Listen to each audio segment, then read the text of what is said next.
Okay, perfect. So now we stopped. In fact, yesterday, right at this point, we added a logo. हमने logo add किया. तो उसके बाद हमने 3 containers बनाए थे. एक हमने लेफ्ट, एक सेंटर और एक राइट. और हमने पहले प्लानिंग की थी कि हमें सेंटर में भी कुछ चाहिए, कुछ राइट में भी चाहिए. तो अब हमें फॉर्मेटिंग का इशू तो दोबारा नहीं आएगा because we have already placed all these things over here. अब हमने सिर्फ बीच में ये चीजें डालनी है. अभी तक मैंने सिर्फ एक लेआउट एलिमेंट बताया आपको और वो div था. ठीक, इसके अलावा बहुत सारे एलिमेंट्स हैं, यानी लेआउट एलिमेंट्स हैं. 2 तरह के मैंने आपको लेआउट्स की यानी एलिमेंट्स की 2 टाइप्स बताई हैं. एक आपके कंटेंट के एलिमेंट्स हैं जिनमें आपको कंटेंट डालना होता है. दूसरा लेआउट के एलिमेंट्स हैं. एक तीसरे टाइप का एलिमेंट है जो मैंने अभी तक नहीं बताया. अब वो आ गया तो बताना पड़ेगा. ये है इनपुट एलिमेंट या फॉर्म एलिमेंट्स. ये दोनों एक ही चीज के नाम है. वो तमाम एलिमेंट्स वेब के जिनके जरिए आप यूजर से इनपुट लेते हैं उन्हें हम क्या कहेंगे? Input elements. आपने अभी तक डिव बनाई, हमने जितनी भी डिव्स बनाई, इनमें कहीं भी ऐसा नहीं हुआ कि हम यूजर से इनपुट ले रहे हैं. हम क्या कर रहे हैं? यूजर को प्रेजेंट कर रहे हैं कोई चीज. Got it? We are not taking user input. User input क्या होता है? आपने कोई क्लिक किया तो click is what? User input. आपने कीबोर्ड से कोई डाटा एंटर किया, that is what? User input. आपने ड्रॉप डाउन से कोई एग्जिस्टिंग लिस्ट ऑफ ऑप्शंस में से कोई ऑप्शन सेलेक्ट किया, that is again an input. तो most common type of input क्या होते हैं? आपका टेक्स्ट बॉक्स होता है, आपका रेडियो बटन होता है, आपका चेक बॉक्स होता है, आपका ड्रॉप डाउन होता है. Did I miss something? Button होता है. तो ये सारे के सारे क्या है? Input elements. अगर कुछ मिस किया हो तो हो सकता है आगे डिस्कशन में आ जाए तो वो भी कवर हो जाएगा. सो आई रिपीट, तमाम वो एलिमेंट्स जिनकी मदद से यूजर से इनपुट कैप्चर किया जाता है उन्हें हम क्या कहते हैं? फॉर्म एलिमेंट्स या इनपुट एलिमेंट्स. ठीक है, let's have a look at that. मिसाल के तौर पे ये गूगल का एक टेक्स्ट बॉक्स है या सर्च बॉक्स प्रोमिनेंट इसको कहते हैं. ये इसका क्या पर्पस है? It takes the input from the user. मैं लेट्स सपोज यहाँ लिखता हूँ टेस्ट या कुछ भी और एंटर करता हूँ तो ये मेरे दिए गए इनपुट के मुताबिक उसने मुझे क्या दिया? रिस्पॉन्स दिया. बैकएंड पे क्या हो रहा है? सर्वर पे कॉल जा रही है, सर्वर रिस्पॉन्ड आ रहा है. That is none of our headache for now. आपने सिर्फ क्या देखना है? Presentational elements, input element. तो ये जो इनपुट एलिमेंट है या फॉर्म एलिमेंट है, इसको मैं क्या बोलता हूँ? Text box. Text box. Got it? हर एक इनपुट एलिमेंट का एक नाम है. यानी जेनेरिकली इनपुट एलिमेंट जब मैं कहूँ ना तो देयर आर मल्टीपल, और फिर हर एक इनपुट एलिमेंट का एक स्पेसिफिक नेम है. जैसे इसका नाम क्या है? Text box. तो जब भी मैं बोलूं फॉर्म एलिमेंट्स या इनपुट एलिमेंट तो आपने दोनों का मतलब क्या लेना है? सेम ही लेना है. ओके, अगर मैं इसी तरह आपको यहाँ पे एग्जांपल दूं, लेट्स सी, मैं लिंक्डइन का एक लॉगिन पेज ओपन कर लेता हूँ और what you have to do is कि they do have a form. और इसमें कितने इनपुट एलिमेंट्स हैं अगर आप मुझे गिन के बताएं? 1 2 3 4 5. ये 5 के 5 क्या हैं? Input elements. बटन भी इनपुट एलिमेंट्स होते हैं क्योंकि जाहिर है ये हमसे कोई वो. तो इसके अलावा अगर आप फेसबुक ओपन कर लें, ये जो भी सोशल मीडिया प्लेटफॉर्म ओपन कर लें, किसी वेबसाइट का कॉन्टेक्ट पेज ओपन कर लें, for example if I open up my own website, so we do have multiple input elements over there as well. Let's suppose अगर आप यहाँ पे जाएं रिजल्ट्स एंड वेरिफिकेशन, तो आप लोगों में से जितने लोग सर्टिफिकेट लेके जाएंगे वो दुनिया में कहीं भी किसी भी जगह से जाके उसको वेरीफाई कर सकते हैं. All you have to do is you have to put your registration number over here and then submit. आपका रिजल्ट, आपका डिप्लोमा, सारा कुछ रिकॉर्ड यहाँ शो कर देंगे. What is this? Input element. Again contact us पे जाएं, कहीं से भी कोई कॉन्टेक्ट हमसे करना चाहे, हमसे कोई क्यूरी वगैरह पूछता है तो नॉर्मली हमारी वेबसाइट पे आके what are these input elements. So this is the importance and worth of input elements. एक वेब पेज पे इनपुट एलिमेंट्स की क्या जरूरत पेश आ सकती है? ये सारा कुछ क्यों बता रहा हूं मैं? Because I need to create an input element right over here. तो बेहतर है कि मैं पहले सारे इनपुट एलिमेंट्स पढ़ा दूं, फिर मैं इसको यहाँ पे आके बता दूं. So let me go back and right below everything separately पहले बताऊंगा, फिर उसको मैं अपने डिजाइन पे एडजस्ट करूंगा पहले, ताकि आपको सेपरेटली ये पता लग जाए कि इनपुट एलिमेंट क्रिएट कैसे होता है. Then I will definitely come up with. आपको ये बात पता है कि B R for break line, यानी ये ब्रेक का टैग क्या करता है? लाइन ब्रेक कर देता है. ठीक है, सो मैं यहाँ पे बहुत सारे B R B R B R B डाल देता हूँ ताकि मुझे वेब पेज पे आउटपुट में थोड़ी सी स्पेस बनती हुई नजर आ जाए. यानी अब मैं जो इस बी आर के बाद जो कुछ भी लिखूंगा ना, लेट सपोज पी और टेस्ट, तो ये आएगा मेरा यहाँ पे कहीं, ये नजर आ रहा है. तो ये इतनी सारी स्पेस कैसे क्रिएट हुई? बी आर से. जस्ट पर्पस कोई नहीं है कि मैं स्पेस क्रिएट करके अलग से बताना चाह रहा हूँ एक concept. Anyways, so I am going to create. BR के साथ एक और टैग भी होता है एचआर का. और HR stands for horizontal line. Got it? Let's suppose मैं अगर ये देता हूं ना, तो ये देख लें, कैन यू सी दिस? ये जो हॉरिजॉन्टल लाइन लगी है, ये किस वजह से लगी है? HR टैग की वजह से। ठीक, तो just making it separate from the rest of the content, I am, इसी बहाने आपको दो टैग्स पता लग गए हैं। ठीक है, so I am placing it right over here और दिस वन। सो अब मैं इस लाइन से नीचे जो कुछ भी करूंगा वो टेस्ट के लिए करूंगा, आपको बताने के लिए करूंगा, बाद में उसे हटा दूंगा। What are the different input elements? मैंने यहाँ पे सिंपली लिखता हूं इनपुट। तो दो चीजें आ गई हैं। पहली बात तो ये है कि मैंने नॉर्मली ये कहा था शुरू में कि दो तरह के टैग्स होते हैं, पेयर टैग्स और अनपेयर टैग्स। कुछ टैग्स होते हैं जो पेयर की फॉर्म में होते हैं, ओपनिंग टैग के साथ क्लोजिंग टैग भी, और कुछ होते हैं जो अनपेयर्ड होते हैं। तो ये क्या है? अनपेयर टैग है। दूसरी बात इसके बारे में ये कही थी कि एक है टैग का नाम, दूसरा टैग के नेम के साथ स्पेस के साथ जो कुछ भी लिखा हो क्या होगा? उस टैग का एट्रीब्यूट। तो इसका इसका मतलब ये है कि इनपुट और टाइप इसका क्या है? टाइप एट्रीब्यूट है। अगर मैं सिर्फ ये लिखता हूं ना इनपुट टाइप टेक्स्ट, तो it would create text box. That's that simple. यहां मैंने ओके किया तो इसने मुझे क्या दे दिया? टेक्स्ट बॉक्स दे दिया। अब ये इतना इजी है कि आप सिर्फ ये चीज याद रखें, यहाँ पे टेक्स्ट की जगह चेंज कर दें PASSWORD, पासवर्ड। तो ये टेक्स्ट बॉक्स ही रहेगा, लेकिन जो इनपुट लेगा वो किस फॉर्म में लेगा? जैसे पासवर्ड होता है। तो अब टैग सारे इनपुट होंगे, उनकी टाइप चेंज होती रहेगी। Got it? So input type text हो गया, इनपुट टाइप पासवर्ड हो गया, इनपुट टाइप चेकबॉक्स। चेकबॉक्स आपने अक्सर देखा होगा, ये छोटा सा होता है, सर्कल सा, इस पे आप क्लिक करें तो चेक हो जाता है, वापस क्लिक करें तो अनचेक हो जाता है। तो ये भी इनपुट एलिमेंट है, लेकिन इसको क्या कहते हैं? चेकबॉक्स कहते हैं।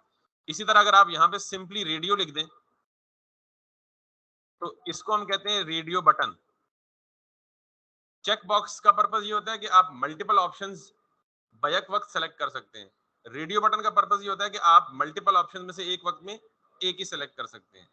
हैं दोनों एग्जैक्टली एमसीक्यू टाइप हैं, दोनों क्या? इनपुट एलिमेंट्स है। क्लियर? इसके बाद इसके साथ आप, ये तो बेसिक है, बहुत बेसिक। HTML5 ने बहुत एडवांस टाइप्स भी दी हुई है इनपुट की। मिसाल के तौर पे आप यहाँ दे दें इनपुट टाइप डेट दे दें। Got it? तो आप सिंपली क्या करेंगे, ये आपको ऑटोमेटिक इस तरह का कैलेंडर बना के देगा। इनपुट टाइप डेट में आप यहाँ से कोई भी डेट स्पेसिफाई करेंगे, वो ऑटोमेटिक वही वाली डेट फिल कर देगा। Got it? इसके बाद आप इनपुट डेट के बजाय इनपुट में नंबर दे दें, तो ये क्या करेगा? सिर्फ नंबर एक्सेप्ट करेगा, नंबर के अलावा कोई चीज एक्सेप्ट नहीं करेगा। मैं टेक्स्ट लिख रहा हूं, it is not accepting that, it would only accept numbers. और जब इनपुट टाइप नंबर करते हैं तो ये साइड पे दो कंट्रोल्स भी शो हो जाते हैं इसके। इनको, इस कंट्रोल को क्या बोलते हैं? स्पिनर। क्या बोलते हैं? स्पिनर्स। तो जब इनपुट टाइप नंबर देते हैं तो स्पिनर ऑटोमेटिकली आ जाता है, और ये नंबर का मतलब ये कोई और इनपुट नहीं लेगा अदर देन नंबर। ठीक है, सॉरी, बिल्कुल हटा सकते हैं। अगर स्पिनर नहीं चाहिए तो सिंपली इनपुट टाइप कर दें, टेक्स्ट कर दें। फिर आप ये कहेंगे जी कि इनपुट टाइप टेक्स्ट करेंगे तो फिर तो वो टेक्सचुअल वैल्यू भी देगा। तो फिर आपके पास एक कंट्रोल या ऑप्शंस हैं, यहाँ पे आप पैटर्न देके अब वो पैटर्न स्पेसिफाई कर सकते हैं। इसका सेकंड एट्रीब्यूट है पैटर्न। यहाँ पे आप अपनी कस्टम कंडीशन दे सकते हैं कि सिर्फ मेरी मर्जी की इनपुट ले यूजर से। लेकिन again that's something which is advance, क्योंकि पैटर्न बनता है रेजेक्स से, और regex stands for regular expressions. That is a bit advance thing. So that's for now. हम चूंकि मे बी एडिशनल चीज आगे जाके पढ़ें, पर अभी नहीं। यहाँ तक क्लियर हो गया जी? सो यहाँ पे सिर्फ यही नहीं, आप यहाँ पे दे सकते हैं टाइम। तो आप यहाँ से टाइम भी सेलेक्ट कर सकते हैं, आवर, मिनट और AM या PM, और सो मेनी थिंग्स। तो बेसिक इनपुट्स मैंने बता दिए। फिर आप इनपुट टाइप यहाँ पे कर दें बटन, तो ये आपको क्या देगा? बटन दे देगा।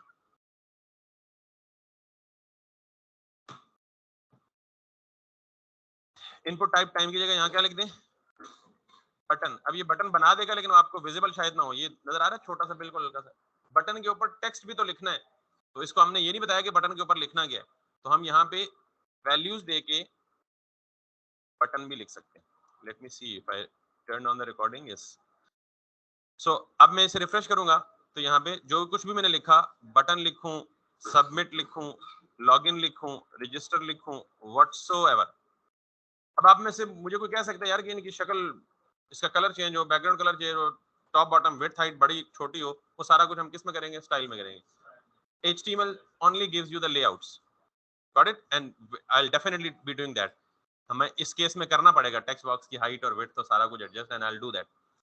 तो ये साथ में जो लगा हुआ है, जिसमें ये मैग्नीफायर लगा हुआ है, ये बटन है, और ये क्या बेसिकली टेक्स्ट बॉक्स है। तो बेसिक फॉर्म एलिमेंट्स मैं आपको बता चुका हूं, जब जब जरूरत पड़ेगी तब तब आपको। अच्छा, ये इनपुट एलिमेंट्स हैं। नॉर्मली तमाम इनपुट एलिमेंट्स एक फॉर्म के टैग के अंदर लिखे जाते हैं, नॉर्मली, नॉट नेसेसरीली। इसलिए मैं इनको कहता हूं कि ये क्या है? Form elements. कि जब भी आपको टेक्स्ट बॉक्स, सर्च बॉक्स, अच्छा एक और भी है input type search. Input type text पे आपको सिंपल नॉर्मल टेक्स्ट दिखता है, गॉट इट? अगर मैं इसको इनपुट टाइप सर्च कर दूं तो फिर ये आपको वही टेक्स्ट दिखेगा, लेकिन एंड पे ये कंट्रोल बटन भी आ जाएगा। Making sense? Just like the way we did over here. I mean, I think this is going to be like, can you see this? Cross button. So these are the input elements. So किसी को मसला तो नहीं है? अब अगली बात रह गई है, जब मैंने ये कहा है कि एलिमेंट जब भी कोई नया पढ़े तो पहले आपके जहन में सवाल आना चाहिए, ब्लॉक लेवल है या इनलाइन है? क्योंकि हमें लेआउट कंस्ट्रक्ट करने में ब्लॉक लेवल और इनलाइन हर्डल है ना। तो अब ये चेक करना है, तो कैसे चेक हो सकता है? मुझे इनपुट के बारे में चेक करना है कि यार ये ब्लॉक लेवल है या इनलाइन है, तो मैं यहाँ पे सिंपली क्या कर दूं, दो इनपुट बना दूं, और मैं ये चेक करूं कि दोनों एक दूसरे के आमने सामने आ रहे हैं या नहीं आ रहे। क्या लग रहा है, क्या है input element? Inline element. Clear? अगर कोई भी, अच्छा बटन को चेक कर लेता हूँ इसके साथ ही बना के, अगर बटन इनलाइन है या, तो बटन इसके साथ आएगा तो क्या होगा? इनलाइन एलिमेंट होगा। अगर लाइन ब्रेक करके नीचे आएगा तो क्या होगा? Block level. It's very simple. So now coming back to our layout, वापस जाते हैं टॉप पे। हमने ये 3 चिल्ड्रन बनाए थे against one parent which is top nav, और हमने पहले के अंदर लोगो बना दिया था। सेकंड के अंदर हमने क्या बनाना है? Input type search, that's pretty much like गया। तो इसका मतलब ये है कि अपनी जगह पे आ गया, उस बात की परेशानी की जरूरत क्यों, कि हमने प्लानिंग अच्छी की हुई थी। तो अब मैं क्या करता हूँ, इसकी जो विड्थ है वो बढ़ा देता हूँ। तो विड्थ हाइट, जो मेकअप है, जो कॉस्मेटिक है, वो कहाँ होता है? ब्यूटी पार्लर के अंदर, करेक्ट? तो सारा कॉस्मेटिक हम कहाँ करेंगे? जाके CSS के अंदर, ठीक है? So let's open up the CSS। अच्छा, कल मैंने एक और चीज आपको, जरा थोड़ी देर के लिए मैं इसको पॉज करता हूँ, एक और चीज इससे ज्यादा इंपॉर्टेंट, क्योंकि इसमें भी वो चीज यूज करनी। कल मैंने आपको ये सवाल छोड़ के गया था कि मैंने इनलाइन स्टाइल दिया यहाँ। क्यों इनलाइन स्टाइल दिया? क्योंकि इमेजेस मेरे पास एक से ज्यादा थे। अगर मैं इस इमेज को CSS में टारगेट करके रीसाइज करता तो सारे इमेजेस को रीसाइज कर देता। That was a problem. तो मैंने टेम्परेरीली उसको क्या किया था? इनलाइन स्टाइल दे दिया था। बट मैंने इससे पहले इनलाइन स्टाइलिंग को रिजेक्ट भी किया था, डिस्करेज भी किया था कि इनलाइन स्टाइलिंग हम नॉर्मली नहीं करते जब तक वो बहुत स्वीयर किस्म की मजबूरी ना हो। तो मैं इसको हटा देता हूं यहां से, और यहां आता हूं। Obviously it goes out of the parent, because इसकी जो इमेज की विड्थ है वो पेरेंट से कहीं ज्यादा है। तो मुझे इसको, इस इमेज को रीसाइज करना है, taking care of the rest of the images, ताकि वो डिस्टर्ब ना हो। तो इसके लिए CSS एक देता है कि आप किसी भी टैग को उसके पेरेंट के नाम से भी एक्सेस कर सकते हो। यानी पेरेंट, इसको क्या कहेंगे करेक्ट वर्ड? नहीं, टारगेट तो करेंगे, लेकिन हाँ, किसी भी टैग को उसके पेरेंट से टारगेट करें तो वो भी कर सकते हैं। जैसे देहातों में आप जाए ना, हम तो अक्सर जानते हैं, जाते हैं ना, तो हमें, क्योंकि काफी अरसे बाद बंदा गांव में जाए ना, तो आपको कोई नहीं पहचानता होता। जो भी पहचानता है आप किसका पोता है और किसका बेटा है, मतलब वो आपको कैसे पहचानते हैं? आपके वालिद के या आपके दादा के नाम से। अच्छा, फलां बंदे का पोता है, ठीक ठीक, मैं पहुंच गया। तो प्रॉब्लम ये है कि यहाँ भी अगर मैं इमेज को डायरेक्ट टारगेट करूंगा तो सारे इमेजेस टारगेट हो जाएंगे। तो बेहतरीन तरीका यह है कि मैं इस इमेज को इसके पेरेंट से टारगेट करूं. What is the way? Parent का नाम क्या है? टॉप इनर नेव. मैं यहां जाऊंगा, ये ऑलरेडी लिखा हुआ है ना टॉप इनर नेव, तो मैं इमेज को टारगेट करना है.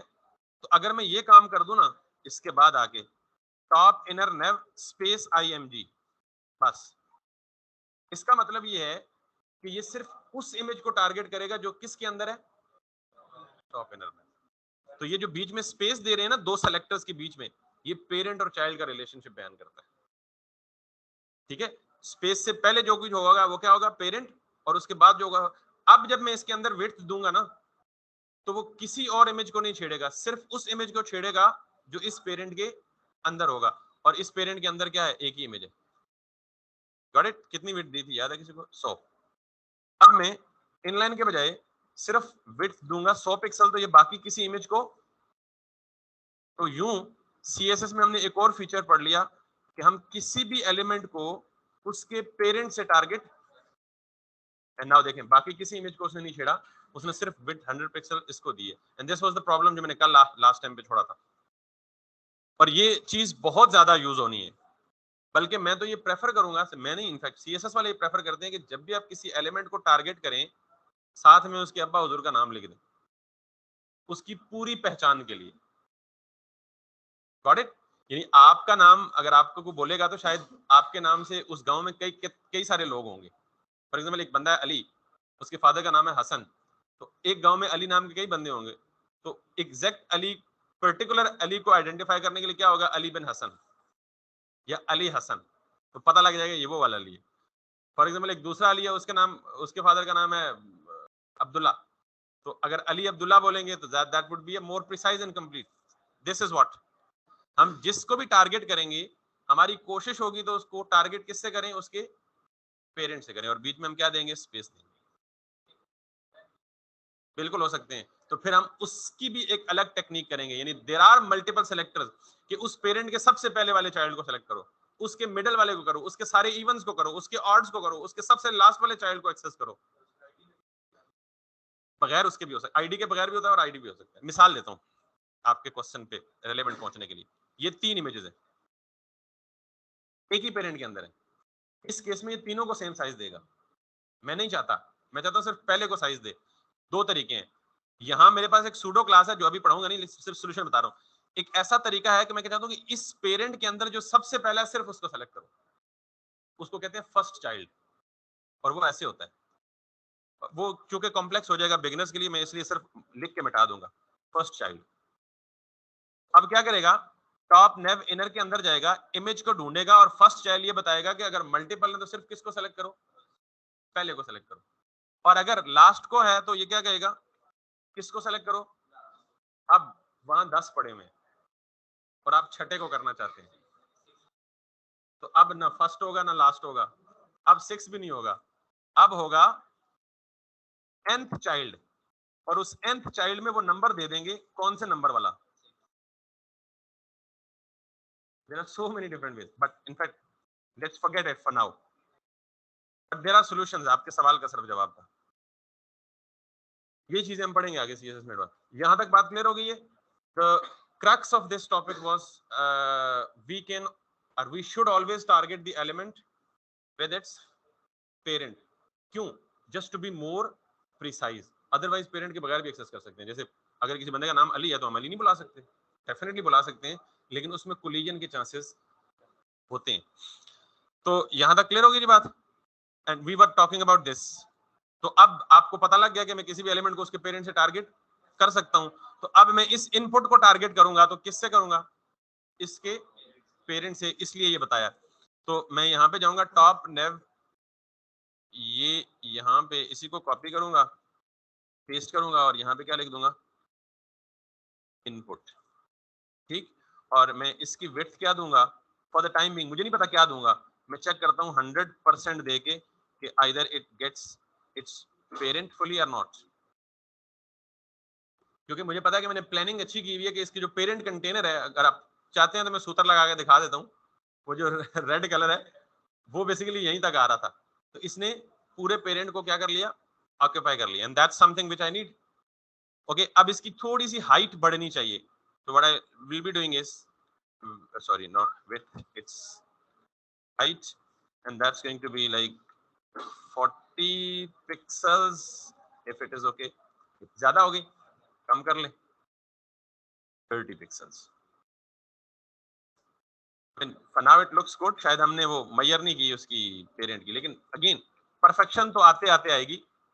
हम फिलहाल लेआउट पे फोकस कर रहे हैं, ठीक. And now if you can type something over here, we already have a search icon over here, लेकिन हमारे पास वो अभी तक आइकन नहीं बना, तो आइकन तो हम यहाँ भी मिस करके आए हैं, ठीक है. तो let me complete this layout. तो मुझे कोई सूटेबल टाइम देख के पहले आपको आइकन समझाना पड़ेगा इस तरह अलग से, फिर उसको इसके साथ लगाऊंगा. बट फॉर नाउ हमारे पास चीजें ऑलमोस्ट रेडी हैं. अगर आप ये चाहते हैं कि आपको यहाँ पे किधर गया,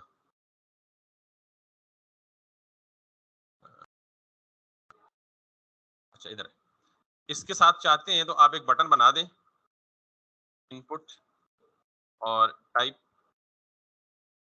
बटन, और वैल्यू फॉर द टाइमिंग इसमें लिख दें सर्च. जब तक हम आइकन नहीं लगाते, जब आइकन लगाएंगे तो हम सर्च को रिप्लेस करके क्या कर देंगे, आइकन लगा देंगे. ठीक होगी बात. अब मुझे कोई बताएगा कि ये इसने 50-50 क्यों कर लिया. पेरेंट फ्लेक्स हुआ हुआ है. Got it, that's the great thing, कि आपको फौरन क्लिक होना चाहिए कि मैंने तो ऐसा कुछ नहीं किया, इसने क्यों उठा लिया. तो अगर आपको ना पता चले तो आपके पास इंस्पेक्ट एलिमेंट है. थैंकफुली कि we do have some people who are quick enough to respond. तो अब अगला सवाल ये भी है कि हम एक चीज को रिस्ट्रिक्ट कर दें कि वो एक स्पेसिफिक विड्थ ले, यानी हम इनकी विड्थ को स्पेसिफाई कर सकते हैं. एक 80% ले, दूसरा क्या ले, 20% ले, तो ये अपने पेरेंट के 80-20 पे आ जाएंगे. बटन 20 कर दें और टेक्स्ट बॉक्स क्या कर दें, 80 कर दें. Let's see. अच्छा पहले ये देख लें कि इसके पेरेंट को फ्लेक्स ऑब्वियसली मिला होगा. तो ये जनाब इसका ये सेकंड टॉप है, ठीक है. ये देख लें, इसको मिला है फ्लेक्स, इसके पेरेंट को, यानी सर्च और बटन किस पेरेंट के अंदर है, टॉप नेव के. क्लियर होगी बात. अब इस टॉप नेव के अंदर दो इनपुट्स हैं, दोनों की विड्थ डिफरेंट है. तो आप अगर यहां विड्थ देंगे तो ये विड्थ किसको अप्लाई होगी, दोनों को अप्लाई होगी. अब आपने क्या करना है, वक्रे वक्रे, या तो वही काम करें फर्स्ट चाइल्ड और लास्ट चाइल्ड वाला, क्योंकि पहला चाइल्ड फर्स्ट है और दूसरा चाइल्ड लास्ट है, या फिर दोनों को मैन्युअली क्लास दे दें अलग अलग. ठीक है. सो मैं अभी सूडो क्लास की बात नहीं करूंगा, मैं यहां पे करूंगा सिंपली इस इनपुट को क्लास देके क्या कहूंगा, सर्च टेक्स्ट. जो नाम मैं दे रहा हूं ना बेटा, मैं पूरी प्योर प्रोफेशनल अप्रोचेस फॉलो कर रहा हूं, इसलिए जरा मेरी कॉपी करेंगे तो आप भी प्रोफेशनलिज्म के करीब तरीन होंगे. देखें दो वर्ड्स पे नाम है तो मैंने बीच में हाइफन यूज किया, कोई कैपिटल कोई अंग्रेजी के रूल्स यहाँ फॉलो नहीं करने. प्रोग्रामिंग के अपने रूल्स हैं, यहाँ कोई ग्रामर शैमर नहीं. अक्सर लोगों को मैंने देखा स्टूडेंट्स को, वो कहते हैं जी पहला लेटर कैपिटल होना चाहिए और पता नहीं दरमियान में क्या होना चाहिए. कुछ भी नहीं, nothing. Everything is in lower case. If there are multiple words in the name, separate them in a hyphen और try to be as meaningful as possible. यानी सर्च टेक्स्ट पढ़ के पता लग रहा है कि ये क्या है, बेसिकली किसकी क्लास है, सर्च के टेक्स्ट बॉक्स की क्लास है. इसी तरह यहाँ पे इसको क्लास दे दें और नाम सजेस्ट करें, क्या देना चाहिए,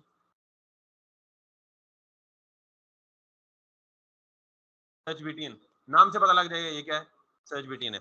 अब मैं जाऊंगा और मैं कहूंगा कि टॉप नेव बार के अंदर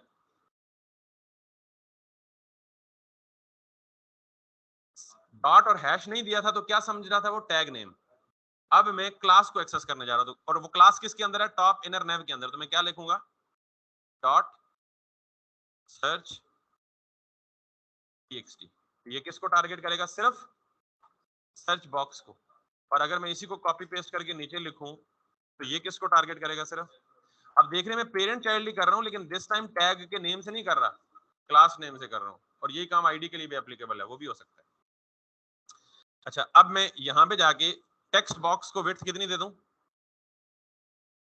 व्हाट आई नीड, और I need what, how much, 80 या 90. बटन के लिए थोड़ी सी स्पेस छोड़ते हैं.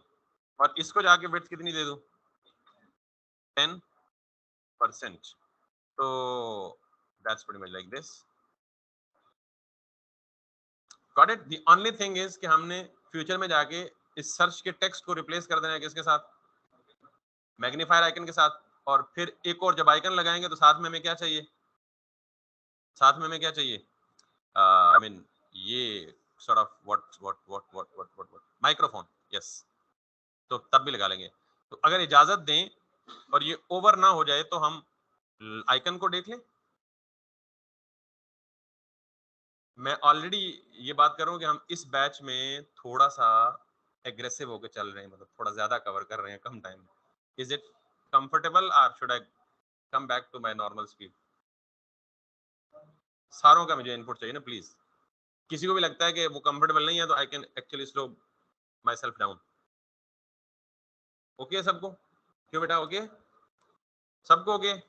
शहजादे उधर जब मैं रिस्पांस लूंगा ना तो फिर मैं एक्सपेक्ट भी इसी तरह की चीज करूंगा जो बता रहा हूँ। चलें ठीक हो गया, आइकन्स को देख लेते हैं। There are tons of ways of adding icons in the web page. I would be telling you the simplest possible way. ठीक है, बाद में हम इन मल्टीपल वेज को पढ़ेंगे तो फिर आपको जो अच्छा लगे उसको। सबसे पहली बात है आइकन्स लाएं कहां से। ठीक, तो एक हल तो ये है कि आप आइकन्स पिक्चर्स में डाउनलोड कर लें। उसमें प्रॉब्लम क्या होगा? पिक्चर को रीसाइज करना पड़ेगा, छोटा बड़ा करना पड़ेगा, फिर पिक्चर कंसिस्टेंट नहीं मिलेंगे। एक रेड कलर का मिलेगा तो दूसरा नीले रंग का मिलेगा और तीसरा पीले रंग का मिलेगा तो वो तो सुजुकी बन जाएगी। तो हमें सब कुछ ख्याल रखना है कि सारा कुछ क्या हो, कंसिस्टेंट हो। जैसे यहाँ देखें ना, जितने आइकन्स लगे हुए हैं सारे, ये भी ब्लैक और इस फैमिली, इसका भी कुछ करीब तरीन ताल्लुक है, इसका भी और इसका भी और इसका भी। तो मैं इसके लिए इस्तेमाल करूंगा बेटा गूगल फॉन्ट्स। क्या इस्तेमाल करूंगा? बहुत सारे बेनिफिट्स हैं। हो सकता है कि आपको अपनी मर्जी के सारे आइकन यहाँ से ना मिले, क्योंकि जब कोई वेबसाइट बनवा रहा होता है ना तो वो सारे आइकन जिसको एक फैमिली के चाहिए होते हैं तो वो पेड आइकन परचेज करके देता है आपको। हम अभी परचेज तो नहीं कर सकते, obviously we are a student. ठीक, तो हम फ्री की तरफ जाते हैं। तो Google is one of the best option, ये फ्री है तो इसलिए गूगल फॉन्ट्स। यहाँ पे जाएंगे, बहुत सारे और बेनिफिट्स भी हैं। यहाँ पे जाएंगे और ये गूगल सारे पॉसिबल फॉन्ट्स आपको बता सकता है। हम अपनी वेबसाइट का टेक्स्ट का फॉन्ट भी चेंज कर सकते हैं इसी तरीके से। तो मैं यहाँ पे बाकी फॉन्ट्स की बजाय सीधा सीधा यहाँ पे जाऊंगा विच इज आइकन्स। इस पे क्लिक करूंगा तो जितने भी पॉसिबल आइकन्स गूगल के पास हैं एक लंबी लिस्ट आपको ये ऑलरेडी प्रोवाइड कर रहा है। अब मैं इन आइकन्स को अपनी वेबसाइट पे लगाना चाहता हूँ। ठीक है, कैसे लगाऊंगा? पहली बात तो ये कि आपको जो आइकन चाहिए यहाँ ढूंढ लें। आपको क्या चाहिए? मैग्नीफायर। आप मैग्नीफायर लिखें, डिड यू गेट दैट? और मैग्नीफायर की बहुत सारी टाइप्स, जो पसंद है वो आप उठा लें। दूसरे नंबर पे आपको क्या चाहिए? माइक। आपको मिल गया माइक भी, गॉट इट। तीसरे नंबर पर आपको क्या चाहिए? बेल। और जब भी किसी यूट्यूब चैनल को विजिट करते हैं तो पहला मैसेज ही होता है बेल आइकन पे क्लिक करें। तो मेरी बेल आइकन पे किसी भी नहीं क्लिक की ताले ये बड़े अफसोस दी कर ले। ओके, तो दो ही आइकन होते हैं, सब्सक्राइब करें और बेल आइकन पे क्लिक करें। तो we need this kind of bell. और ये क्या है हमारा? कैम और समथिंग लाइक दैट। तो आप कैम की क्यूरी करें, यानी I just want to check कि हमारे पास सारे ऑप्शन जो हमें चाहिए वो अवेलेबल है या नहीं है। So it is available like this, got it. And similarly इस आइकन को हम बोलते हैं हैमबर्गर, गॉट इट। तो हैमबर्गर आप यहाँ पे देख लें, HAM, yes this is what. आप इसे मेन्यू के नाम से भी सर्च कर लें। तो सारे आइकन हमारे पास मौजूद हैं। अब सवाल ये है कि ये आइकन अपनी वेबसाइट पे लगाएं कैसे? यानी ये हमें पता लग गया कि लाएं कहां से, यानी कहां से लगा सकते हैं, कैसे लगाएं। यस, आप अगर इसको थोड़ा सा, लेट मी क्लियर इट, और यहाँ पे जाएंगे ना जब, तो फॉर एग्जाम्पल हमें पहले मैग्नीफायर चाहिए। मैं इसको क्लिक करता हूँ तो ये एक ओपन कर देगा साइड पे ये पॉपअप। आई मीन पॉपअप से बाद या इसको जो मर्जी कह ले, नाम डजंट मेक सेंस। आपसे पूछेगा आपको वेब के लिए आइकन चाहिए, एंड्रॉइड के लिए चाहिए और iOS के लिए चाहिए। जो लोग मोबाइल ऐप डेवलपर हैं, in fact myself I am mobile app developer as well, तो उसके लिए हम कहाँ जाते हैं? एंड्रॉइड पे जाते हैं। और अगर iOS के लिए डेवलपमेंट करनी है तो हम कहाँ जाते हैं? iOS के लिए जाते हैं। So we are talking about web, so we will actually keep on selecting like this. इसके बाद उसने तरीका बताया हुआ है कि आप कैसे लगा सकते हैं। वो कहता है जी add the variable font style sheet request to your head tag and the current variable access configuration to icons using CSS। अब पहली चीज वो बता रहा है कि आपने ये जो लिंक है ना, आपने वैसे अपनी स्टाइल शीट को अपने HTML पेज के साथ लिंक किया था, तो क्या किया था? यही किया था ना, लिंक का टैग और उसमें href करके आपने अपने डॉक्यूमेंट का रेफरेंस दे दिया था। तो ये भी वही काम बता रहा है, लिंक रेल स्टाइल शीट, और आगे बता रहा है कि href में ये वाला लिंक सेंड कर दो, ये वाला लिंक पेस्ट कर दो। क्लियर आ गई बात? उसके बाद यहाँ पे ये मतलब बहुत सारी चीजें ये बता रहा है, इंसर्टिंग आइकन और समथिंग लाइक दैट। तो मैं जो आपको तरीका बताऊंगा ना, दैट्स द एफिशिएंट वे। सबसे पहले मैं क्या करता हूँ, मैं इसको जितने आइकन्स मुझे लगाने हैं वो सारे सेलेक्ट कर लेता हूँ। एक सेलेक्टेड है, आप इसको सेलेक्ट करें, कंट्रोल दबा के इसको सेलेक्ट करें, मल्टीपल सेलेक्ट नहीं हो रहे, ऑल्ट के साथ होते हैं नहीं होते, कंट्रोल के साथ भी नहीं होते, शिफ्ट के साथ भी नहीं होते, फिर अलग अलग करने पड़ेंगे। यहाँ add add add add anyways नहीं होते, तो हम ट्राई कर लेते हैं। अब दो पॉसिबिलिटीज हैं आगे। एक पॉसिबिलिटी ये है कि आपको जो आइकन पसंद है उसका इमेज डाउनलोड कर लें। अब ये तो पता लग गया कि ये सारे कंसिस्टेंट हैं, सारों की शक्ल, लुक एंड फील एक जैसी है, तो जो भी डाउनलोड करेंगे वो एक जैसा ही होगा। तो अब दो ऑप्शन है, या तो आप यहाँ से क्या कर लें, PNG डाउनलोड करेंगे, जिसको सेलेक्ट करेंगे, इसको सेलेक्ट करेंगे तो इसकी PNG, इसको सेलेक्ट करेंगे तो इसकी PNG, इसको सेलेक्ट करेंगे तो इसकी PNG। मैं PNGs नहीं करना चाहता, मैं कोई और एक्सपेरिमेंट करना चाहता हूँ। तो मैं क्या करूंगा, मैं सिंपली ये वाला लिंक कॉपी करूंगा और इसको उठा के इधर अपनी स्टाइल शीट से पहले पेस्ट कर दूंगा। आसान हो जाए तो हम कंटिन्यू करते हैं यहाँ से, ठीक है?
तो अगर आप देखें तो मैं अपनी स्टाइल शीट और इस स्टाइल शीट में सिर्फ एक ही फर्क है, वो क्या, href में लिंक चेंज है। तो इसका मतलब ये मैं CSS ही ऐड कर रहा हूँ, लेकिन ये CSS किसकी है, गूगल की है। क्यों? क्योंकि मैं उसकी कोई सर्विस यूज करना चाह रहा हूँ अपने पेज पे। तो यहां समझ आ गई यहाँ तक बात? So you are all free to do that, इसमें कोई हर्ज नहीं है कि आप गूगल का लिंक यूज कर रहे हैं। वैसे ऐसी अपनी नॉर्मल लाइफ में अपनी चीज केड़ी इस्तेमाल कर रहे हैं, सारी ही उनकी इस्तेमाल कर रहे हैं, तो एक और सही। एनीवेज, सो अब अगला काम ये है कि ये आपने लिंक कर लिया। उसके बाद नेक्स्ट थिंग इज कि आपने यहाँ पे जाना है और ये चीज इंसर्टिंग आइकन, यानी आपने ऊपर पहला स्टेप क्या है, आपने स्टाइल शीट ऐड कर दी। दूसरा ये है कि इंसर्टिंग आइकन में आपको ये इस तरह की एक डिव चाहिए होगी, या इस तरह की एक वो चाहिए होगी, आई मीन स्पैन। आपको पता है स्पैन क्या होता है? Span is just a tag, let me brief you over here. सारी चीजें जो हम यूज कर रहे हैं वो आपको पता होनी चाहिए, कोई भी चीज बगैर मकसद के आ जाए तो do let me know. HR and then P तो पता है क्या है, पी फॉर पैराग्राफ। और पी का मसला क्या है, मुझे मैंने पी लिखा और ये पी आ गया और इसके बाद मैंने कुछ और भी टेक्स्ट लिखा, लेट सपोज दूसरा पी, और मैं इसको चाहता हूँ जी कि टेस्ट टेस्ट टेस्ट। अब पी नीचे क्यों आ गया, ब्लॉक लेवल एलिमेंट है। मुझे अगर कोई ऐसा काम चाहिए, यानी कोई ऐसा छोटा सा पीस ऑफ टेक्स्ट लिखना है या 2 या 3 पीसेस ऑफ टेक्स्ट लिखने हैं छोटे छोटे, और चाहता हूँ कि वो दूसरे के आमने सामने आए, तो wouldn't be a complex thing कि आप 3 पैराग्राफ लिखें और फिर उनको स्टाइल दे के डिस्प्ले इनलाइन करें और या डिस्प्ले फ्लेक्स करें और आमने सामने लाएं। भाई काम इतना छोटा था, उसके लिए इतना बड़ा तरद्दुद करने की क्या जरूरत है। इस तरह के छोटे मोटे काम के लिए ना उन्होंने एक और टैग इंट्रोड्यूस कराया है। उन्होंने कहा जी ये काम आपको करना है, 2 पीसेस ऑफ टेक्स्ट लिखने हैं और सेम लाइन में लिखने हैं, तो आप पैरा के बजाय क्या लिख लें, स्पेन लिख लें। So anything which is, I mean कोई छोटा सा इफेक्ट चेंज करना हो, कोई एक लेटर का कलर चेंज करना हो, जैसे फॉर एग्जांपल देखें यहाँ गूगल वालों ने क्या किया हुआ है कि इन्होंने गूगल जो लिखा हुआ है अभी तो ये सारा सेम कलर में आ रहा है, अक्सर आता है गूगल का जी अलग कलर में होता है, ओ अलग कलर में होता है, ओ अलग कलर में होता है। तो इन्होंने सबके क्या किया होगा, हर लेटर को एक अलग अलग स्पेन में कन्वर्ट कर दिया होगा और उस स्पेन को, हर स्पेन को डिफरेंट कलर दे दिया होगा। तो स्पेन इस तरह के छोटे छोटे काम, ये छोटे छोटे इफेक्ट्स या छोटे छोटे स्टाइल्स अप्लाई करने के लिए इस्तेमाल होता है। It's just a tag and importantly it's in line unlike paragraph. Clear. तो ये स्पेन का एक टैग है बेटा। अच्छा, इन्होंने आइकन्स भी वही है ना, छोटा सा काम। तो इन्होंने आइकन्स के लिए क्या दिया हुआ है आपको, एक स्पेन दिया हुआ है। अगर मैं आपको लेट्स सी इसको कॉपी करूं और कॉपी करके यहाँ पे स्पेन की जगह ये गूगल का प्रोवाइडेड स्पेन दे दूं,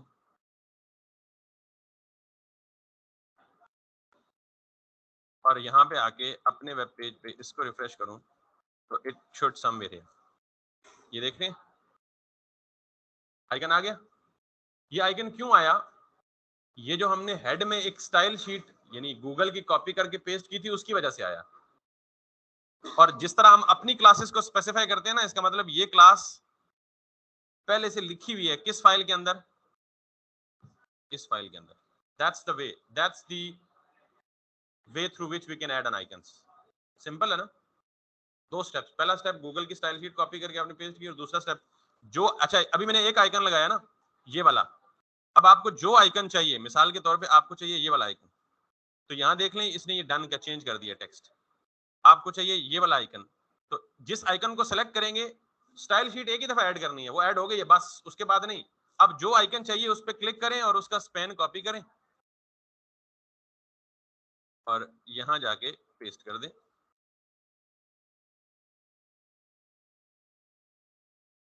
गॉट इट। अब आपको यहां आए, ये आइकन चाहिए स्पेशली आपकी उम्र के हिसाब से तो इसको कॉपी करें और इसको यहां आके पेस्ट करें, और जो आइकन आपको चाहिए आपने style sheet one time add कर दी, उसके बाद जो आइकन चाहिए उसको कॉपी करके आप यहाँ के पेस्ट करें। ठीक। तो आज के बाद आइकन लगाना नहीं सिखाऊंगा, सिर्फ आइकन लगाऊंगा बगैर बताए। तो नाउ अब ये सारे स्पेन्स में हटा रहा हूं, मुझे जहां स्पेन चाहिए या जहां आइकन चाहिए ये काम वहां करके दिखाता हूं आपको। ठीक। यहाँ पे आए ऊपर, और आपको बटन के अंदर टेक्स्ट नहीं चाहिए, बटन के अंदर टेक्स्ट नहीं चाहिए आपको, तो आप क्या करें, इस वैल्यू को हटा दें।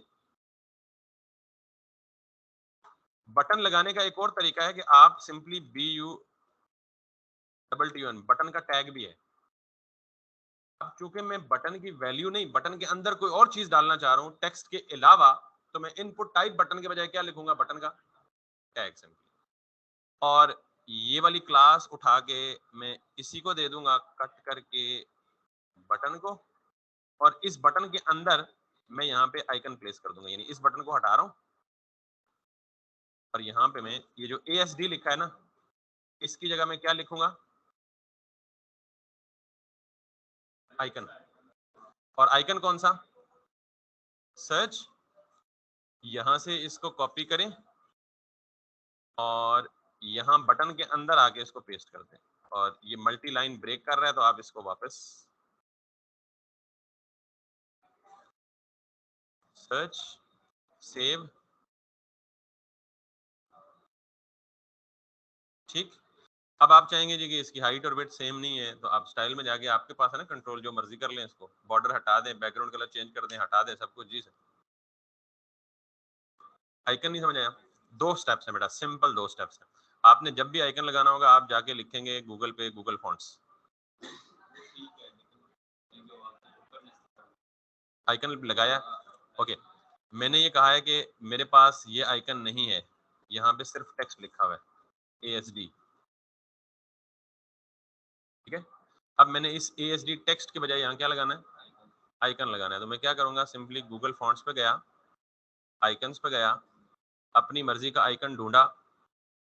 मैंने फॉर एग्जांपल ये ढूंढ लिया, जब इस पे क्लिक किया राइट पे, ये पैनल ओपन हो गया। इस पैनल पे ये जगह ढूंढनी है आपने, इंसर्टिंग आइकन।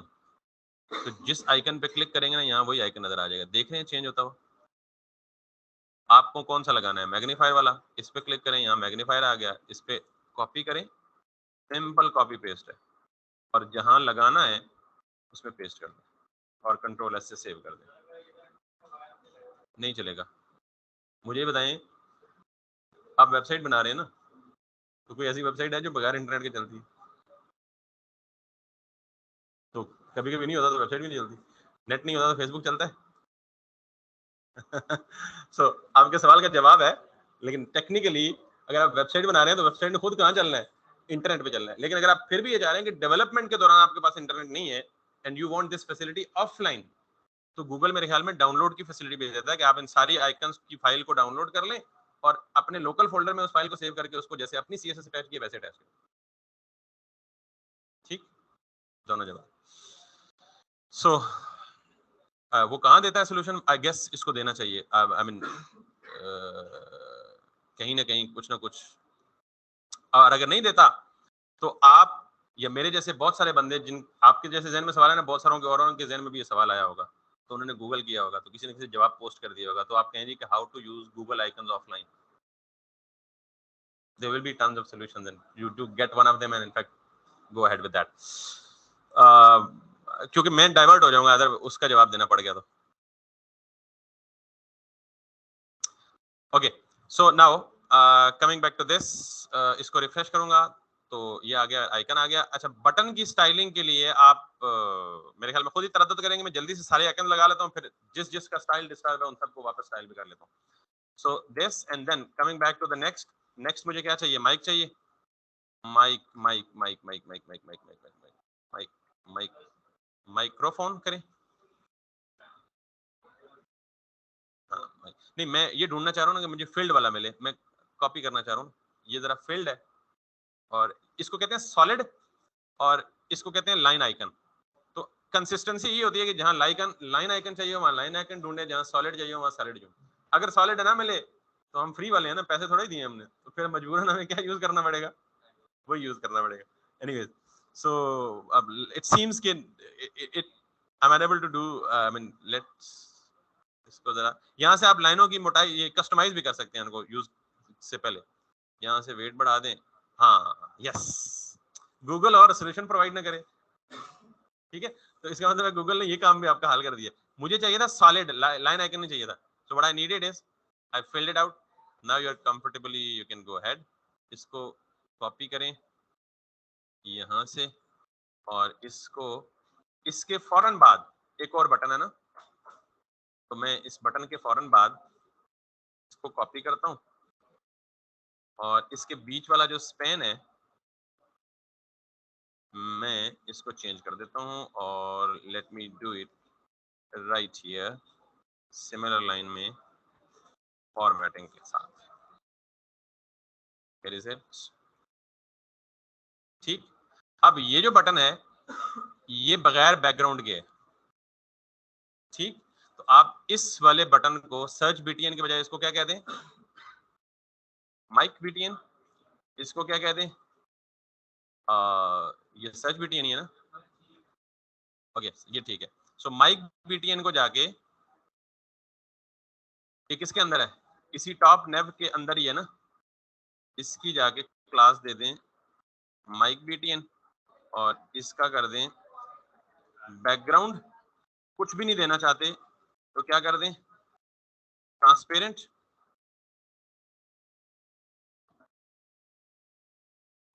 ठीक, so let's see background transparent, it is taking effect. Background transparent हो गया, बॉर्डर कर दें 0, वो बॉर्डर ही लग रहा है ना आपको, border is going to be 0। Normally जब भी आप कोई यूनिट, जब भी आप 0 लिखें किसी भी प्रॉपर्टी की वैल्यू, तो 7 यूनिट मेंशन करने की जरूरत नहीं होती। जैसे मैंने 0 लिखा ना, तो मैंने 0.7 पिक्सल नहीं लिखा, अब लिख दे कोई हर्ज नहीं है, लेकिन जरूरत, उसका बॉर्डर हट गया। इसके बॉर्डर को उसी तरह रीस्टाइल कर लें, बैकग्राउंड कलर दे दें और हाइट वाइट मेंशन कर लें। Anyways, so we are pretty much closer, not exactly same but, sorry ये फील्ड वाला है ना बेटा, ओ हमारे वाला, या आई डोंट नो व्हाई। अच्छा अच्छा अच्छा, ये देख रहे हैं, जब हमने ये चेंज किया था ना, तो इसने इस यूआरएल में एक पैरामीटर चेंज कर दिया फिल का। आप इसको कॉपी करें और यहाँ पे आके देख लें आपके पास वो फिल है या नहीं है। नहीं, आपके पास भी है, फिर देना चाहिए उसको। वैसे टेक्निकली धोखा करके हमारे साथ, हम इसको ना लिंक को दोबारा रीयूज करते हैं, कॉपी करके